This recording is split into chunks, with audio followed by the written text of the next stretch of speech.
El Bitcoin ha revolucionado el mundo financiero. La moneda virtual ha irrumpido con mucha fuerza en América Latina. El Salvador sorprendió al mundo hace unas semanas cuando decidió convertir a la criptomoneda en su divisa de curso legal, acompañando al dólar, que ya funcionaba en el país centroamericano desde hace más de 2 décadas. La criptomoneda es también cada vez más utilizada en Argentina y Venezuela, dos economías muy inflacionarias. La criptomoneda se ha convertido allí en una válvula de escape para los ciudadanos ante la devaluación del bolívar y del peso argentino. Hoy con nosotros están dos expertos en Bitcoin de esos países. Aarón Olmos es economista de la Universidad Central de Venezuela y dirige Olmos Group, una empresa especializada en economía digital. Nos atiende desde Caracas. Buenos días, señor Olmos.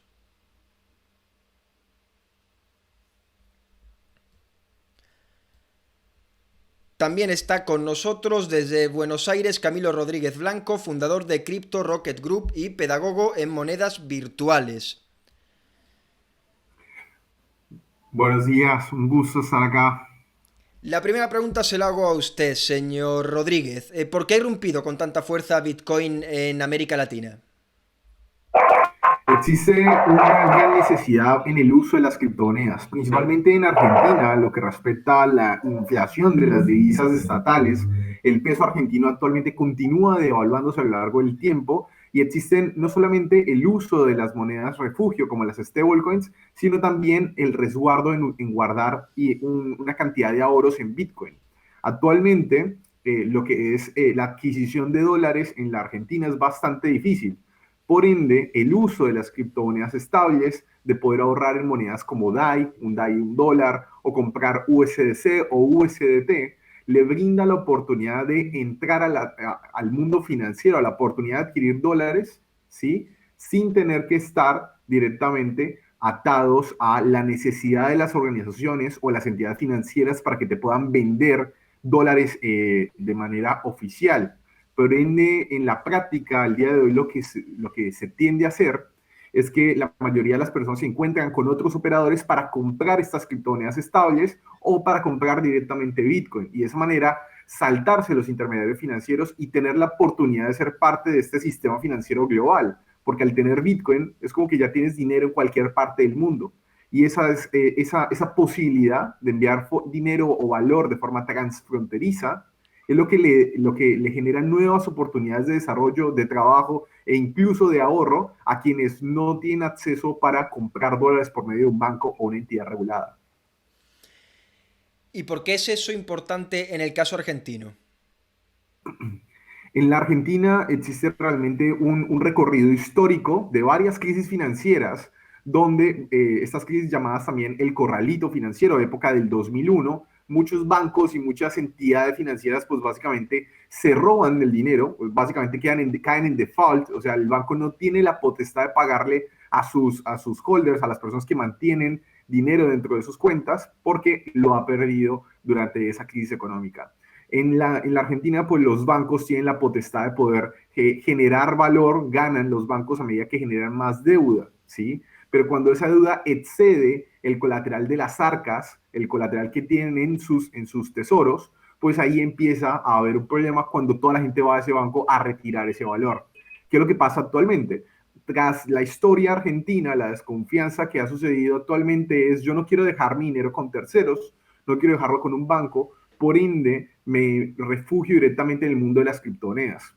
Actualmente en Buenos Aires yo rijo una academia que es cracademia.com donde enseño y educo sobre criptomonedas y principalmente en el uso de las billeteras personales. Y cuando uno le explica a una persona la posibilidad que uno tiene de poder atesorar Bitcoin o poder atesorar criptomonedas estables pares al dólar sin tener que quedarse en la divisa estatal, pues hay un cambio de paradigma muy importante, porque cuando haya otra crisis financiera, la población argentina y todos los que residen en el país, incluyéndome, pues no vamos a estar preocupados ante esa crisis financiera, porque mi capital está conmigo y también, claro, aquí entra la autorresponsabilidad, porque quien tiene en el mundo de las criptomonedas, uno es su propio responsable, ¿no? A diferencia de un banco. Pero ahí entra también la libertad de poder transaccionar a cualquier parte del mundo y no depender de terceros cuando haya un conflicto socioeconómico mundial. Eh, Señor Olmos, ha sido también muy importante la entrada del Bitcoin en Venezuela. De hecho, el gobierno venezolano ha creado su propia moneda virtual también, el Petro. ¿Por qué es también importante en su país el uso de las criptomonedas y cómo conviven las dos opciones? O bueno, hay más opciones en Venezuela, pero esas dos opciones, Bitcoin y el Petro. Bueno, en el caso venezolano pasan varias cosas, ¿no? En el caso venezolano, hay que aclarar que ya acumulamos 44 meses de hiperinflación y una Grecia, desde el punto de vista histórico. Venezuela tiene ya más de 100 años una caída del Producto Interno Bruto. En Venezuela tenemos una situación de hiperinflación, una pérdida de confianza en el monetario, lo que ha llevado a que la economía se transforme paulatinamente en economía multimoneda. Esto quiere decir que no solamente el bolívar, el curso legal que sigue depreciándose con respecto al dólar de circulación, sino que también divisas de otros países, nosotros, haciendo juego todos los días en la actividad económica, a lo que se le suman los criptoactivos, principalmente Bitcoin, pero también criptomonedas estables, que le empezar a entender como un vehículo a través de hacerle frente a la pérdida de poder de compra, y evidentemente para poder resguardar el efecto de shock en esta economía hiperinflacionaria que tenemos. Recientemente, en un informe de China, Venezuela aparecía como el tercer país del planeta de uso o conexión con plataformas digitales de intercambio, ¿no? Y lo cierto es que en Venezuela, si bien historia cripto del año 2012, con la primera nacional, que no fue el Petro, una criptomoneda partió en esa época. A partir de 2013, Venezuela tiene entrada en local bitcoins y de ahí en adelante, en el 2016, el Ejecutivo Nacional se embarca en este proyecto que si bien fue innovación, fue de 3 años y medio, no ha demostrado fortaleza como para un problema monetario, desde el punto de vista de las promesas que se hizo transaccional Petro. Venezuela sigue siendo interesante para las empresas que desarrollan no solo monedas, sino billeteras digitales, plataformas P2P y Exchange, porque dada la situación de carestía y de ausencia de poder de compra del bolívar, los criptoactivos siguen siendo una oportunidad interesante que las personas puedan hacer operaciones dentro y fuera de mercado. Que recordemos que sobre Venezuela pesan una gran cantidad de sanciones de la Oficina de Activos Extranjeros de la Secretaría del Tesoro, los FAC, desde el año 2015 a la fecha, y del año de la fecha se han arreciado bastante, razón por la cual muchas personas, la imposibilidad de tener acceso a cuentas de dinero a través de los criptoactivos, han comenzado a tener de conectar con el resto del mundo. Sin embargo, en el uso de los criptoactivos no está necesariamente tan extendido en el país, y es allí donde falta que, bueno, pues todo el mundo se sume, agregarse valor, y que las criptomonedas son vehículos alternativos, unas vías digitales para transferir valor, y que no necesariamente en algunos lugares se han mostrado vehículos rápidos para hacer dinero en 2 días, ¿no? Porque en definitiva hay mucho que ver y que profundizar. ¿Y hasta qué punto es un refugio el Bitcoin? Porque el peso argentino, el bolívar venezolano se devalúan, pero el Bitcoin también se ha devaluado muchísimo recientemente. Lo que pasa, por lo menos en el plano, es que si bien pues nosotros tenemos una situación de hiperinflación bastante elevada, la única tendencia conocida que es a la baja. Muchos venezolanos prefieren estar con la criptomoneda, que puede tener un precio, pero también puede tener un incremento en el mismo, y tener pago como producto de su trabajo, pues medido en estos criptoactivos, más que en el propio bolívar. Sin embargo, en el gobierno nacional ha garantizado que para buena cantidad de las actividades que se desarrollan en la economía, el bolívar sigue estando presente, porque eso es lo otro. La adopción de la criptomoneda, cualquiera que ésta sea, pasa por las redes de comercio y los servicios en los países también estén abiertas al uso y que tengamos un sistema de plataformas digitales que permitan recibir e intercambiar eso en moneda fuerte, ¿no? En moneda dura. Cosa que no en Venezuela está muy extendido y que no necesariamente todo el mundo está adiestrado para el mantenimiento de esto. Entonces el venezolano prefiere la volatilidad hasta ciertos puntos de los criptoactivos y la estabilidad de una moneda estable que quizás la dificultad de poder acceder a las divisas cambiarios que tenemos en el clima que presenta el país.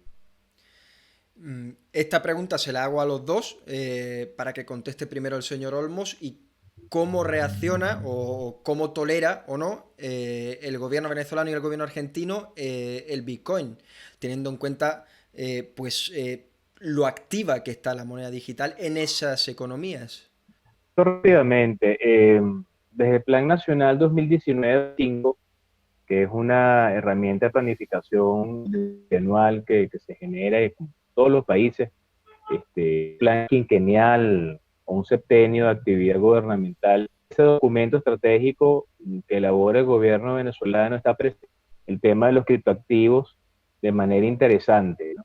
En 2017 comienza el proyecto Petro, pero ya Venezuela tenía participación muy importante en el local Bitcoin, ¿no? Como plataforma de intercambio. El Ejecutivo Nacional está con cantidad de operaciones que se hacen en criptomonedas en Venezuela.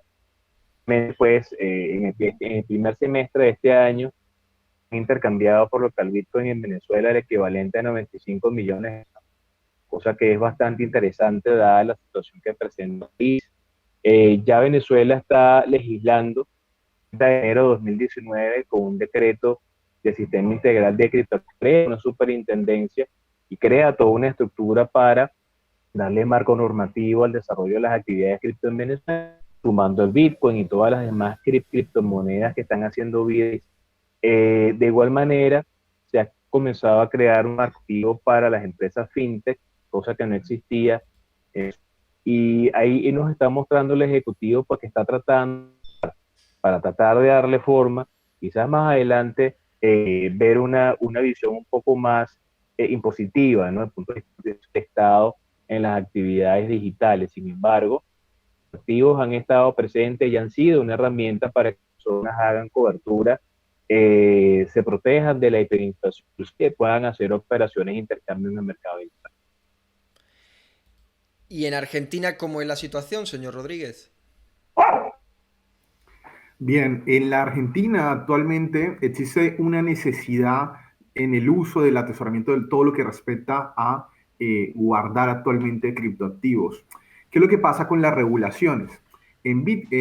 Todo lo que respecta al mundo de las criptomonedas, no solamente Bitcoin, ¿sí? Todo lo que son criptoactivos se registran en Argentina en la ley de bienes personales. Bien, algo interesante es que dentro de la ley de bienes personales, las criptomonedas se registran dentro de lo que serían los bienes inmateriales. Y como los criptoactivos en la Argentina se registran entonces en la ley de bienes personales como un activo inmaterial, pues básicamente queda en la potestad de quien tiene las criptomonedas querer declararlas o no, ¿ok? Para que uno básicamente declararía ante el Estado que posee criptomonedas. Hay un tema muy importante acá y es claramente el valor futuro que eso pueda llegar cuando vos necesites legalizar ese dinero. Porque si vos blanqueas ante el Estado que compraste un Bitcoin en $400 y después Bitcoin sube a 32,000, como está ahora, $29,000, pues en algún momento, si vos quieres usar ese dinero en el ámbito legal, vas a tener que blanquearlo. Si no lo blanqueaste antes ante el Estado, no vas a tener la potestad de poder usar ese dinero en el ámbito legal. ¿Se entiende? Entonces, aquí entra algo muy interesante. Es básicamente la gran adopción que tiene actualmente Argentina en el uso de las criptomonedas, le da un fuerte crecimiento al país, no solamente en la posibilidad de poder que personas que trabajan acá puedan recibir pagos desde el exterior, ¿sí? Sino que también hace crecer mucho todo lo que respecta a la economía actual del mercado. Entonces, considero que queda en la potestad del usuario querer declarar las criptomonedas o no, pero entra algo muy importante, es que si en un futuro entran mayores regulaciones, ¿sí? No van a ser para los individuos, sino para las casas de cambio, porque quienes mueven realmente grandes cantidades de dinero hoy en día en la Argentina son las casas de cambio. Operaciones de más de 25 BTCs llaman mucho la atención en una transacción bancaria. Entonces, para que esas transacciones puedan suceder en una casa de cambio, ¿sí? Estas entidades financieras tienen que tener mayores regulaciones frente al Estado. En la actualidad, la Argentina no tiene reglas, si no hay leyes o costos impositivos para lo que respecta a ser una casa de cambio de criptomonedas.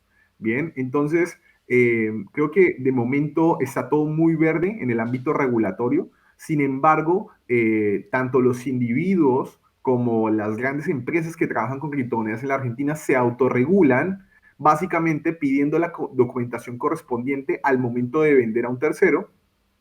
Y eso es lo que genera básicamente evitar que si el Estado te busca, vos puedas decir, estoy comprando criptomonedas por estas razones, ¿no? Ese es un poco lo que está pasando hoy en día en la actualidad en el país. Esta es una gran preocupación de los estados, que el Bitcoin se convierta en una manera de blanquear dinero, de lavar dinero de las economías ilegales. No sé hasta qué punto eso es una preocupación real tanto en Argentina como en Venezuela. Si realmente las personas que quieren lavar dinero, las mafias, están metidas o conocen del modelo de negocio de Bitcoin y cómo se puede luchar contra ello. En todo lo que respecta al lavado de activos, actualmente es un tema muy interesante. Cabe aclarar que si bien el lavado de activos existe en el mundo de las criptomonedas, hoy en día lo que se mueve actualmente no se puede registrar por parte del Estado, porque la mayoría del dinero se mueve y circula de forma completamente en negro, ¿sí? Acá en la Argentina, al haber una gran necesidad por el uso de las criptomonedas, se ha armado un gran circuito de operaciones P2P. Ese circuito permite que no se toquen intermediarios bancarios y se pueda operar de forma directa contra cash contra otras personas. Entonces, eso es un tema complicado de rastrear, ¿sí? Sin embargo, cabe declarar que el uso primordial de lo que respecta al lavado de activos en el mundo realmente sigue siendo mínimo. ¿Por qué? Porque el uso todo en la Argentina no, o sea, por lo que nosotros sabemos, por lo que yo soy docente acá en la Argentina, la mayoría del uso viene siendo actualmente una necesidad de familiares para trasladar valor, ¿sí? A sus otros hijos o a otros familiares en otras partes del mundo, ¿sí? O gente que está usándolo para ahorrar a largo plazo, ¿sí? Cuando se habla de operaciones que puedan estar referidas al lado de activos, creo que es una barrera muy importante de cubrir hoy en día por parte de los estados. La única forma de protegerse ante eso es básicamente pidiendo grandes documentaciones, grandes cantidades de compliance, es decir, siguiendo los rastros de quienes hacen grandes transacciones, y solamente entonces se va a poder llegar vigilando esas grandes transacciones bancarias de quienes mandan dinero de sus cuentas bancarias hacia un banco, hacia una casa de cambio, hacia el banco de una casa de cambio, pues solamente entonces ahí vamos a poder registrar si ese dinero realmente quiere ir o no al lado de criptoactivos. Hay un tema muy interesante acá que hay que hablar, y es que hoy en día, en la actualidad, existen herramientas forenses para poder rastrear los movimientos de dinero de un lugar a otro. ¿Sí? Esas herramientas, por ejemplo, en la actualidad está Coin Analysis, o Chain Analysis, perdón. Chain Analysis es un servicio que sale $10,000 al mes, pero le brinda la posibilidad a un individuo o una empresa a poder rastrear grandes transacciones, ¿sí? Desde la dark web hacia una casa de cambio. Entonces, vos lo que puedes hacer es que si encuentras una billetera de Bitcoin que tenga transacciones de una dudosa procedencia, vos puedas rastrearlas con un servicio de Chain Analysis. La problemática y la barrera ahora es que los servicios forenses de transacciones en blockchain que corren sobre una red pública de forma transparente, esos servicios de investigación son brindados por empresas privadas. Entonces, solamente si el Estado o la organización que está buscando atrapar a esos delincuentes utiliza estas herramientas, solamente entonces van a tener un éxito en las transacciones. Porque hoy en día en la práctica cualquier persona puede hacer un coin mixing o una mezcla de monedas donde se mezclan muchas transacciones para no ser rastreados antes de enviar al destinatario. Entonces, es un tema que todavía está muy verde, ¿sí? Y que requiere mucho parte del Estado y mucha capacitación por parte de las organizaciones que buscan atrapar a estos delincuentes por este medio antes de lanzarse directamente con regulaciones, ¿no? Falta mucha capacitación por parte de quienes construyen las Sí. normativas actualmente en el país. ¿En Venezuela hay preocupación con estas cuestiones, señor Olmos? Bueno, fíjate, evidentemente a nivel de la sociología hay una brecha generacional, ¿no? Desde estos modelos de negocio de cultura no están muy abiertos a pedirse entre ellos la llave pública tras transferencia de criptoactivos, ¿no? Ya la banca tradicional, a través de ella, todos los mecanismos están establecidos para que las operaciones de economía negra sigan ocurriendo, ¿no? De hecho, esa Chainalysis a la que se hacía referencia previo, menos del 7% de los criptoactivos que el mercado se están dedicando y orientando a estas actividades, ¿no? Y en el caso de la recientemente se publicó en Gaceta Oficial una norma relativa al tema de la formación de capitales y dinero y estos elementos por parte de todas las empresas aquí dentro del ecosistema de criptoactivos y actividades fintech en el país. Una cantidad de elementos que tienen que observar, desde la cuestión de cumplimiento, de debida diligencia, sistemas informáticos vinculados con un enfoque. Muchas de las empresas que en Venezuela estaban desarrollando estas actividades antes de la publicación de esta normativa estaban por autorregulación. Las notas de Grupo de Acciones Financieras Internacionales GAFI, ¿no? Con respecto al tema. Y lo cierto es que, por lo menos en nuestro país, todavía hay una interesante para hacerle ver a las personas que el proceso de formación necesario que debe existir para usar correctamente los criptoactivos también puede ser una barrera para que algunas personas puedan como una vía válida para hacer operaciones de negra. Lo cierto es que en el país están toda una cantidad de normas y aquí es bien importante lo que se decía anteriormente.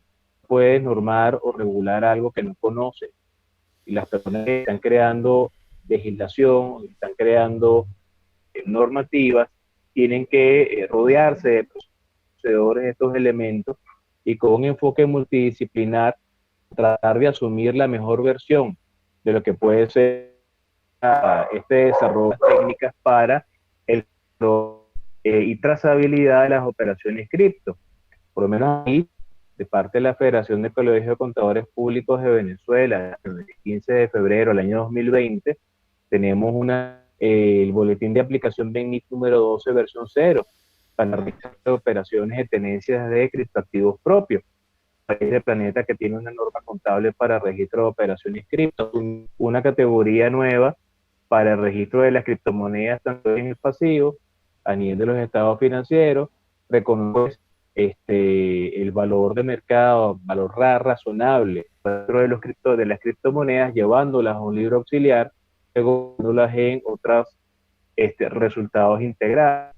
Lo cierto es que hay mucho todavía que profundizar hace unos minutos atrás, sin embargo, el trabajo se está haciendo para que el proceso de adopción a nivel empresarial, a nivel, porque recuerden que esto era originalmente persona a persona, no se estaba pensando en participar en esto, pero ya cuando un gobierno crea digital, ya cuando los bancos centrales están hablando de la CBD, cuando las empresas están haciendo operaciones de cobertura, es necesario el abordaje correcto, pues en las normas que den parcial de la adopción correcta de los criptoactivos, que es el caso por lo menos de Venezuela.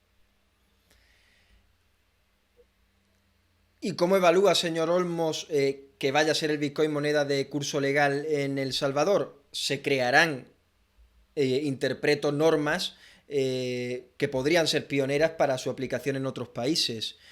¿Cómo ve en general el paso que ha dado el país centroamericano? La apuesta del gobierno salvadoreño es interesante porque es una apuesta bastante, no es crear hasta los momentos un token propio o una criptomoneda propia, es asumir algo que ya tiene un mercado, que tiene historia, que ya tiene unos mecanismos, unas vías, unos canales que funcionan. Es asumir de las finanzas públicas del país un cambio en las cosas, porque recordemos que son datos digitales que representan dinero, emitidos por un banco central, no están respaldados por un commodity, es un criptoactivo sintético. La confianza de esta, pues, que los algoritmos y la matemática y la cadena de bloques, escasez que por defecto tiene de Bitcoin, hace que la tendencia de precios sea históricamente. Entonces hay una propuesta bastante arriesgada que se está convirtiendo, y puede ser así, en el gran modelo a seguir a todas las economías que pretenden asumir una criptomoneda volátil como un elemento de intercambio formal entre economías, ¿no? O sea, de un plumazo, desde el punto de vista de una ley, se asume junto con el dólar, o circula dentro de la economía. Y bueno, ahora hace falta ver entonces la normativa central de Salvador al detalle nos hable de la manera como, en términos contables, en términos de finanzas públicas, en términos presupuestarios, en términos de inversiones, que en definitiva una mayor participación de diferentes profesionales, les decía hace unos momentos, del abordaje multidisciplinar. Aquí el abogado, el economista, el administrador, el actuario, el psicólogo, el psicólogo, todos tenemos algo que decir desde el punto de vista de los digitales que representan dinero, y El Salvador se está convirtiendo en un momento importante observar, sobre todo por la manera como asumiendo el elemento indispensable de la creación de ese fondo de estabilización o garantía. A través del Bandesal van a tener a garantizar esa convertibilidad automática. Habrá que ver de alguna manera cómo va a evolucionar, pero todos estamos muy atentos, Salvador. Pues le agradezco mucho por sus declaraciones, por habernos dado a conocer más sobre el Bitcoin, sobre cómo ha irrumpido en América Latina, y les deseo muy buena tarde a los dos. Muchísimas gracias.